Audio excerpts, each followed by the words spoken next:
Shalom.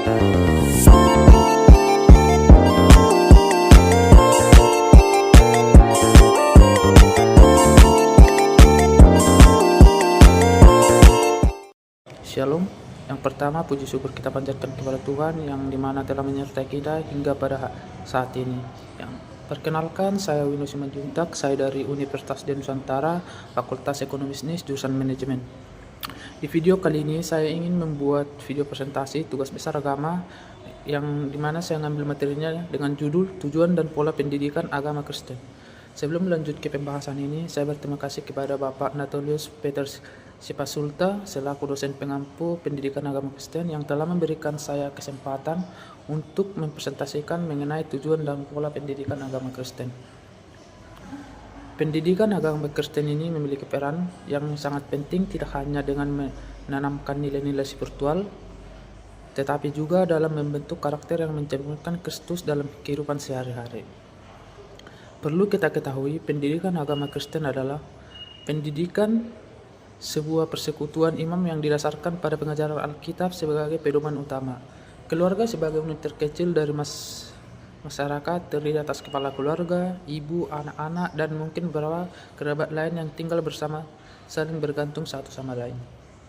Pendidikan agama Kristen di dalam keluarga sangat penting untuk memperkuat imam anak-anak.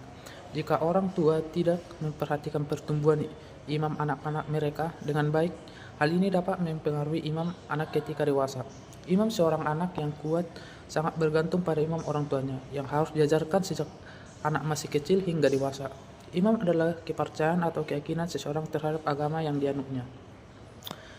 Dalam kitab Ulangan 6 ayat 7 disebutkan bahwa kita harus mengajarkan firman Tuhan berulang kali kepada anak-anak kita, baik saat duduk di rumah, dalam perjalanan, berbaring, maupun saat bangun. Dari ayat ini kita memahami bahwa orang tua harus mengajarkan firman Tuhan setiap saat dan menjadi contoh utama dalam pendidikan imam yang baik dan benar bagi anak-anak mereka. Orang tua menjadi teladan yang mempengaruhi pertumbuhan imam anak. Pendidikan agama Kristen ini bertujuan untuk menjawab kebutuhan manusia, baik secara spiritual, emosional, maupun sosial. Dan mari kita lihat bagaimana tujuan dan pola ini bekerja untuk menghasilkan individu yang hidup sesuai dengan rencana Tuhan.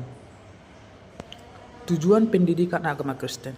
Tujuan pendidikan agama Kristen adalah untuk meningkatkan pendidikan imam anak, agar anak memiliki imam yang sebaik dan benar kepada Allah, sehingga orang tua sangat berperan untuk membimbing dan mengarahkan anaknya untuk mendalami makna iman, agar anak memiliki iman yang baik dan benar kepada Allah. Tujuan ini dapat dirinci dalam beberapa poin utama. Yang pertama, mengenal Tuhan. Melalui pendidikan agama, kita diajarkan untuk mengenal siapa Tuhan dan karyanya dalam sejarah dan rencananya bagi setiap orang. 2. Pertumbuhan iman. Pendidikan ini bertujuan untuk membantu kita bertumbuh dalam iman dan membangun hubungan yang erat dengan Tuhan. Yang ketiga, karakter Kristiani. Membentuk individu yang memiliki karakter seperti Kristus, yaitu hidup dalam kasih, keadilan, kerendahan hati, dan integritas. Yang keempat, pelayanan dan misi. Membekali kita untuk menjadi terang dan garam dunia, melayani sama dengan kasih, dan menjadi saksi Kristus dimanapun mereka berada. Sebagai contoh, kisah Alkitab tentang perumpamaan orang Samaria yang baik hati yang tertulis di Lukas 10 ayat 25-37 mengajarkan kita tentang kasih tanpa syarat. Pendidikan agama Kristen tidak hanya mengajarkan kisah ini secara teori, tapi juga mendorong kita untuk mempraktikkannya, misalnya dengan membantu teman yang sedang kesulitan. Ini kita masuk ke pola pendidikan agama Kristen. Selain tujuan, pola atau pendekatan dalam pendidikan agama Kristen juga sangat penting. Beberapa pola utama yang diterapkan dalam pendidikan agama Kristen adalah sebagai berikut. Yang pertama, berpusat pada Kristus, yaitu semua pengajaran berfokus pada Yesus Kristus sebagai pusat imam. Nilai-nilai yang diajarkan selalu mengacu pada kehidupan dan ajarannya. Contohnya, melalui pengajaran kasih Yesus dalam Yohanes 3 ayat 16 yang dimana tertulis, karena begitu besar kasih Allah akan dunia ini sehingga ia telah mengaruniakan anaknya yang tunggal supaya setiap orang yang percaya kepadanya tidak binasa melainkan beroleh hidup yang kekal. Dari ayat Alkitab ini kita diajarkan bagaimana mereka dapat mengasihi sesama sebagai bentuk respon atas kasih Allah. Yang kedua, integrasi Alkitab. yaitu prinsip-prinsip Alkitab menjadi dasar dalam setiap aspek pembelajaran termasuk etika, moral, dan nilai-nilai kehidupan. Sebagai contohnya yaitu kisah Daud dan Goliat digunakan untuk mengajarkan keberanian menghadapi tantangan dengan iman kepada Tuhan sebagai dasar kekuatan. Yang ketiga, holistik. Pendidikan agama Kristen memperhatikan pengembangan spiritual, intelektual, emosional, dan sosial siswa. Contohnya dalam mengajarkan doa, kita tidak hanya diajarkan teori berdoa, tetapi juga bagaimana menghadapi persoalan emosional dan dari kehidupan sehari-hari. 4. Relasional. Guru dan kita sebagai mahasiswa diajak untuk membangun hubungan yang akrab, saling mendukung, dan mencerminkan kasih Kristus. Contohnya, guru yang menyediakan waktu mendengarkan curhatan hati kita sebagai mahasiswa, membantu mereka memahami persoalan hidup dan perspektif Alkitab.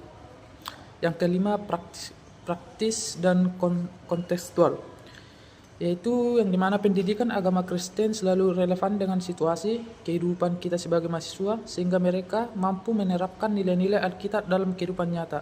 Contohnya, kita siswa didorong untuk memperhatikan kejujuran dalam hal kecil seperti tidak menyontek saat ujian. Nah, sebagai kesimpulan dari materi tujuan dan pola pendidikan agama Kristen, yaitu pendidikan agama Kristen bertujuan untuk membantu individu yang tidak hanya mengenal Tuhan, tetapi juga mampu menerapkan nilai-nilai Kristus dalam kehidupan sehari-hari. Melalui pola-pola pendidikan yang berpusat pada Kristus, terintegrasi dengan Alkitab, bersifat holistik, relasional, dan kontekstual, pendidikan agama Kristen membantu siswa menjadi pribadi yang hidup dalam kasih dan pelayanan kepada Tuhan dan sesama. Dan sebagai penutup, jika ada penyampaian yang saya kurang pas, saya minta maaf, dan teman-teman juga bisa ngasih kritik atau saran di kolom komentar ya, biar kita bisa berdiskusi. Mungkin cukup itu saja, semoga apa yang telah disampaikan dari video ini memberikan pemahaman yang lebih mendalam mengenai pendidikan agama Kristen. Oke, Tuhan memberkati. Shalom.